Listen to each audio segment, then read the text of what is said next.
So, your home plate, once again, it's only 10 problems, only. All right? So make sure you copy those. And our objective, I can define and graph two variable equations. I can define and graph two variable equations. Tell your neighbor the concept we're still on, please. That is correct. Two variable equations. By now, you should know exactly what concept we're on. Now, according to what we did last time, we're going to use the same Cornell notes that you started on Thursday. Remember Thursday that we started with two variable equations? You can use the same Cornell notes. We already have them filled. So it should look something like this. Two variable equations are two expressions equal to each other and contain two unknown variables. Yes? Examples, non-examples, hashtags. We came up with some of that. From there, let's see. We moved on to forms. Remember that we covered the different forms of the linear equation? Yes? All right, so let me recap on that just to make sure everybody's on the same page. So what did we say slope-intercept form looked like? We said y equals mx, bless you, plus b. Tell your neighbor what m stands for. Tell your neighbor what b stands for. That is correct. M is for slope, and B for the y-intercept. And then I gave you an example for that. Is that correct? All right. From there, we moved on to the standard form. What did standard form look like? AX plus BY equals C. Before I move on, tell your neighbor what's so particular about this form. Talk to your neighbor. What's so particular about that?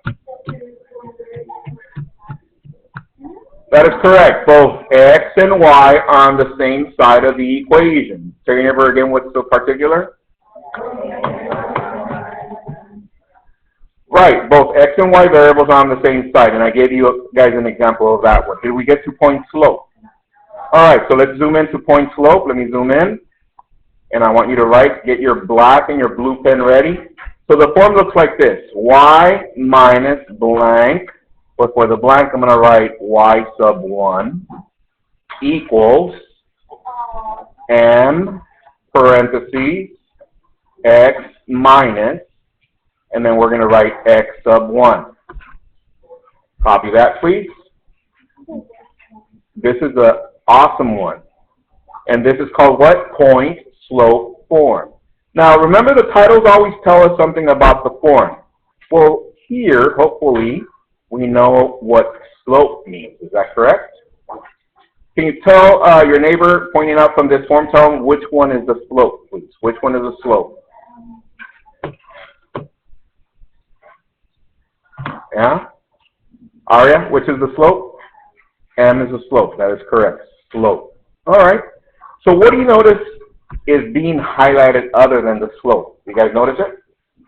The y sub 1 and the x sub 1. So check this out. The y sub 1 and x sub 1 make a coordinate. X sub 1, y sub 1, and this is 1 point given.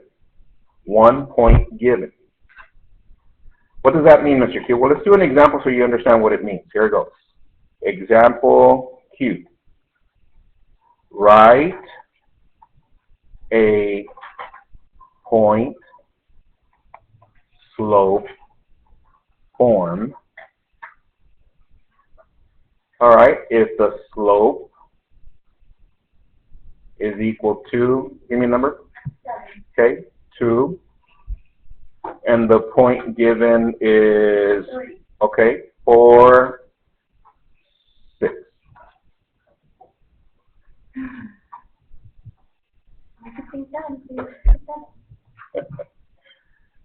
All right, so look at this form. What do they give us here in this example? What is given? Slope. Tell your neighbor where that one would go on the point slope form. That is correct. And since they only give us 1 point, do they give us another point? No, just this one. So that means we're going to label this one as follows. This is x sub 1. This is y sub 1. So now that we have this and we have this form, can we rewrite this, but now with these values? Yes. So watch. I'm going to do this. I'm going to start with y minus, which is the first value? y1. What is y1 here? 6 equals, what is my slope, everyone? 2 parentheses x minus, and what is my x sub 1? X sub 1, 4. And once again, this is our what? Point slope form. Students, point slope form, students. All right.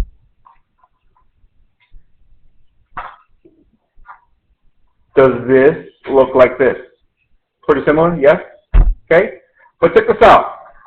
Last year or previous years, probably your teachers, or maybe me, I asked you, I want you to go one more step and I want you to simplify. So you remember what you would do on the next step here.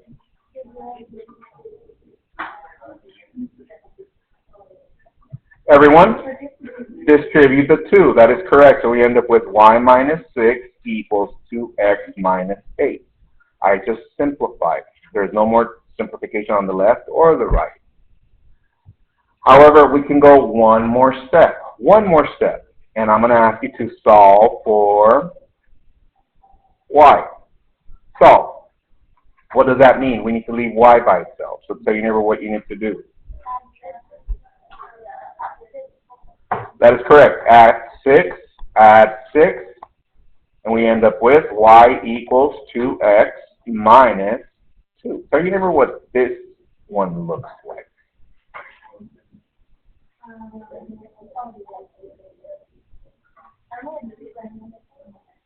Yeah, Miguel, what does that look like? Point slope form is this one, that is correct, but what is this one?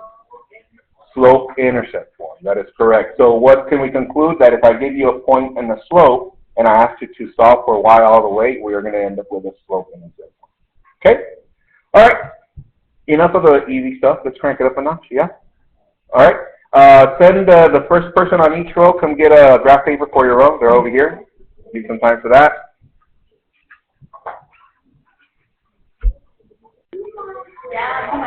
All right, here we go. Writing utensils down, look up to the screen. So first of all, last week and the previous weeks, we were working on one variable equation. Is that correct? And when I asked you to plot your solution on the number line, we wrote the number line like so. And we usually use the variable, which variable? X. Is that correct? However, today we're continuing and I'm doing a new introduction once again of 2 variable equations. And I'm going to ask you to graph them. So let me get another number line for the second variable. There it goes. All right, there it is.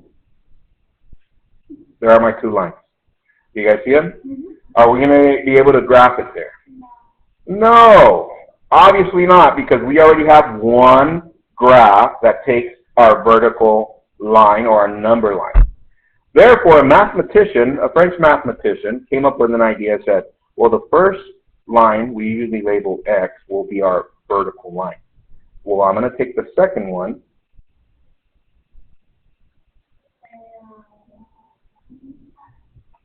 and align this, and now we have 2 different lines. That's why this one is always labeled X, therefore this one is always labeled Y. That's where we get the coordinates. X goes first, and then Y goes second. So if I was to plot 2, 3, X is what? 2, Y is 3. 2, 3, and my point is right there. Good intro, right? Yeah, I know some of you, your teacher showed you, well, you start from the point of origin, all that. No, I'm trying to just kind of wrap your brain around why is it that we do certain things. So does that make sense? Does it make sense why we always write X first? Because that's usually the first variable that we started with. All right? All right, next. Let's say I'm over here and then this family asked me for directions to go to Frank Wright because they're going to register their child over there. So I said, all right, so get on your car. Let me show you with my Google Maps. Frank Wright is over here. So get in your car and I want you to drive and crash through these homes. and get to Frank right over here. No, this is not GTA, right? So what we're going to do here, I'm going to actually use normal directions, right? I'm going to say, okay, get in your car. I'm going to open up the fence here by the gym, and I want you to take, if you notice, here's one street. I'm going to take 1, 2, 3, 4, 5, 6, 7 streets, and I went up.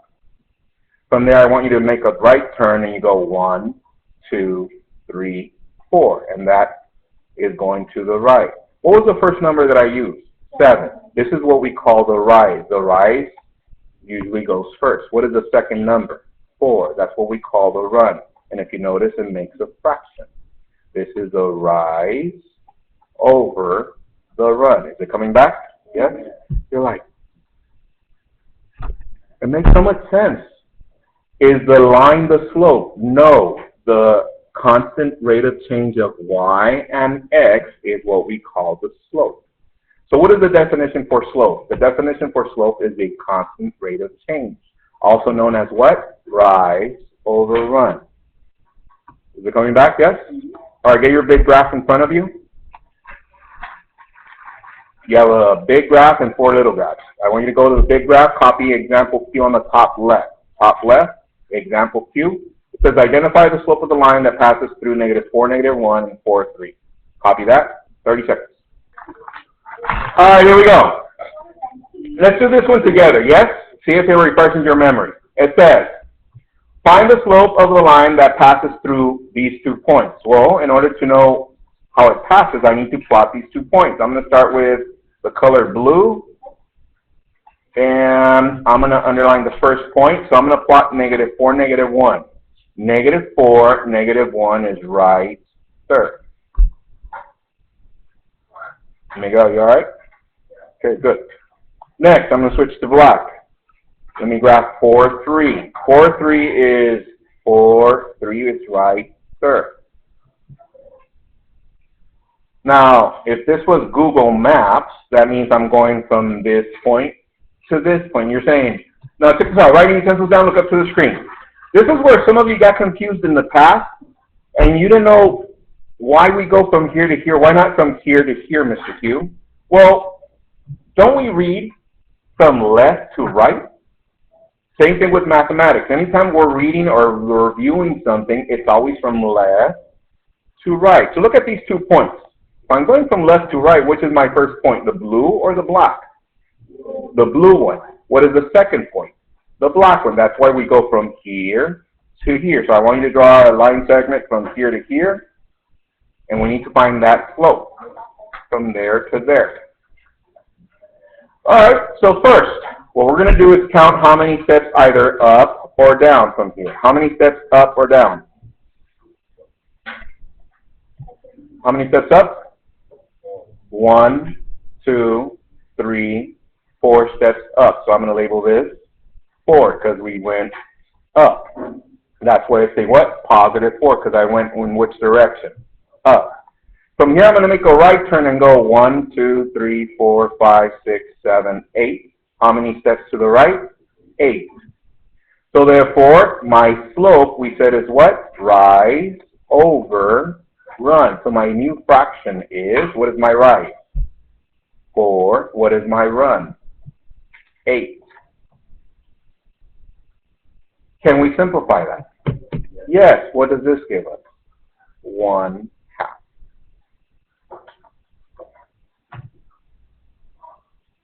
So what's the process? The first process is we plot our 2 points, sketch a segment for between those 2 points, and to get from one point to the other, you either go up or down, and then from there to the right.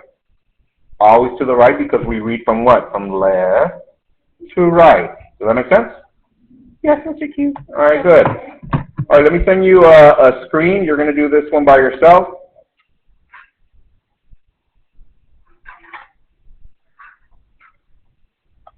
There it is. It should be on your screen. You can do that on the screen if you want. So lock your toolbar, plot your 2 points, your line segment, and finding the slope. I'll give you some time. Ready, go.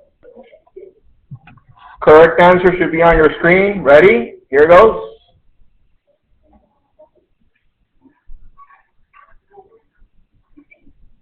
Talk to your neighbor, let them know what you notice on that one. What do you notice on that one? So specific. Why is it -3? Because it's going down. So when you take steps down, it's negative. When you take steps up, it's always positive. All right, so we're good with that, yeah? All right, let's go to the next one. Usually we just use the negative for the numerator. Yeah. Then we'll make the whole thing negative. That's fine. Yeah. All right. Bring your utensils down. Look up to the screen. Here it goes. Look at this one.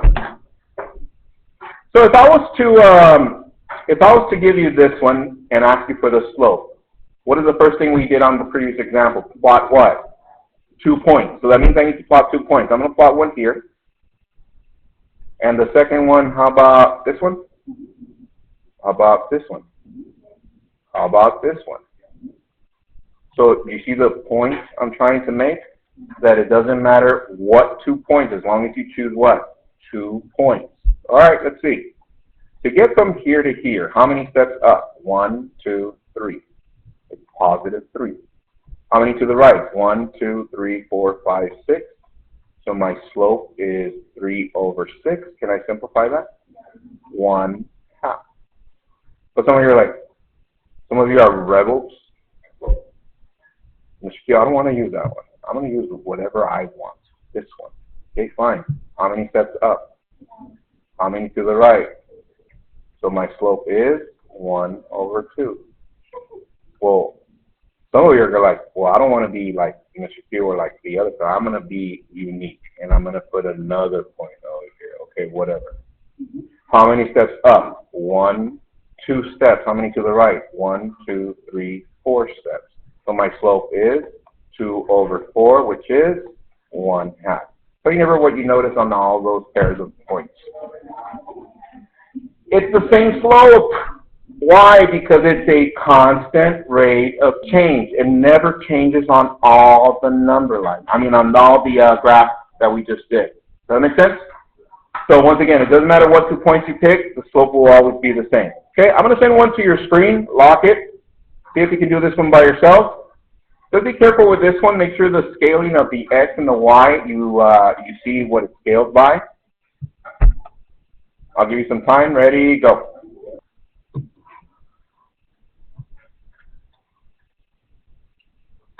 All right, so hopefully some of you saw that the scaling of the x and y are not by ones. They are by what? By 2s. Look up. If this is 4, what is this one? 2. Oh, sorry. 2. Which means what's halfway here? 1. And what's halfway here? 3. So every half counts as 1. So this is 1, 2, 3, 4, 5. This is at 5. Does everybody see that? So therefore, to get from here to here, how many steps down? Let's see. We're here. We go 1, 2, 3. If we went down, it's what? -3.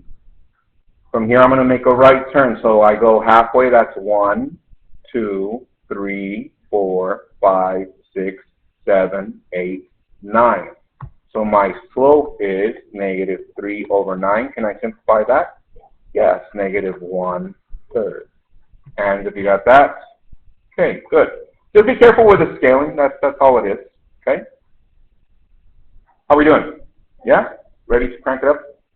Yeah, let's go. Here goes. All right, writing utensils down, look up to the screen. So every year I show this part. Some of you see it, some of you it's going to go a little bit fast, so hopefully it makes sense. So I'm going to place a point here and another point right there. Let me zoom in. Okay, here are my points. But now I'm not going to give you values. You're like, what? No.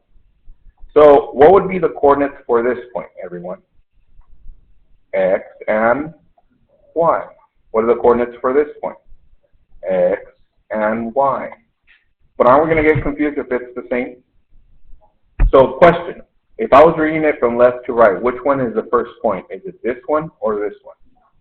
This one. So that means this is point 1. That's why we label this x sub 1, y sub 1.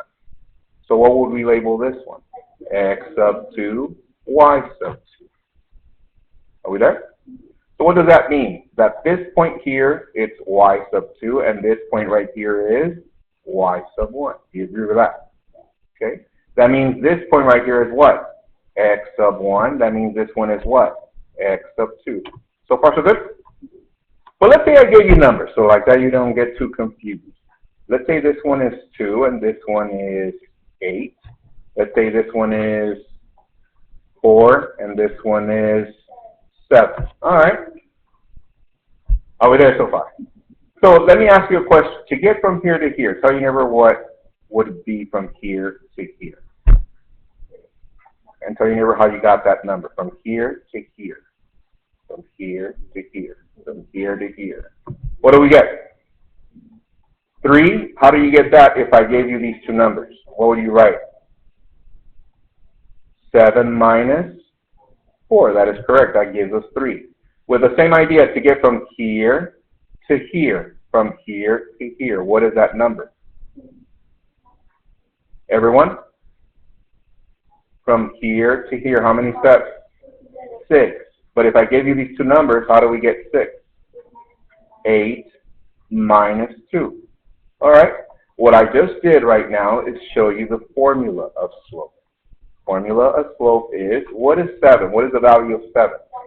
Y sub 2 minus y sub 1 over x sub 2 minus x sub 1. Copy this, please. You're going to be using that for your home plate. What? Yay! Our favorite. On the Cornell note. Well, anywhere, as long as you write the formula.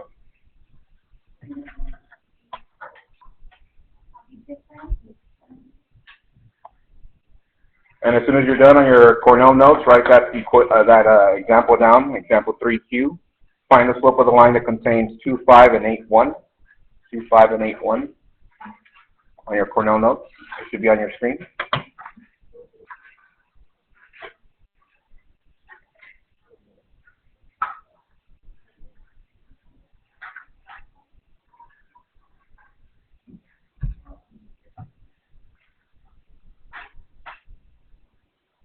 Did everybody copy the formula? Yes? What is the formula for slope? Y sub 2 minus y sub 1 over x sub 2 minus x sub 1. Formula for slope is y sub 2 minus y sub 1 over x sub 2 minus x sub 1. And that's going to be your BFF. Yes? All right, so let's do example 3Q together. Ready? Here it goes. First things first, we're going to write the formula. Everyone, M equals what? Y sub 2 minus y sub 1 over x sub 2 minus x sub 1. Step number 2, you rewrite it, but like this. M equals blank, minus, and minus. Why do I write the minuses? Because if you don't do that first, you're going to make mistakes. That has to be done right away. Now we're ready to substitute. But Mr. Q, which one is point 1 and point 2? Or aren't we reading from left to right? So which one would be my point 1? 2, 5. So this is x sub 1, y sub 1. Which means this is the second one, right? X sub 2, y sub 2. Yes? All right, let's substitute values. So what is y sub 2, everyone? 1. What is y sub 1? 5. All right, let's go to the denominator. What is x sub 2? 8. And what is x sub 1? 2. Let me simplify that. This is negative 4 over 6. Can I simplify this? Yes, this is negative 2 over 3. Copy that.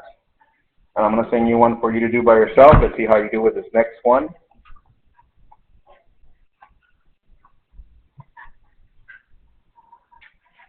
use the same process. Do that one by yourself. I'll give you some time. Ready, go. All right, let's see. Who got m equals 0? That is correct. If you didn't get 0, it's because you made a mistake with a negative. M equals blank minus and minus. What is y sub 2? Negative 2. What is y sub 1? Negative 2. What is x sub 1? X sub 2, 7. X sub 1 is negative 2. Negative times the negative is a positive. Negative times the negative is a positive. So this is 0 over 9. All right, we'll stop right there. We didn't get to some of the slope-intercept form, but see if you remember and do a couple of those. But tomorrow I want to focus on slope and see how it goes from there. Have a good one, guys. See you guys tomorrow. Bye.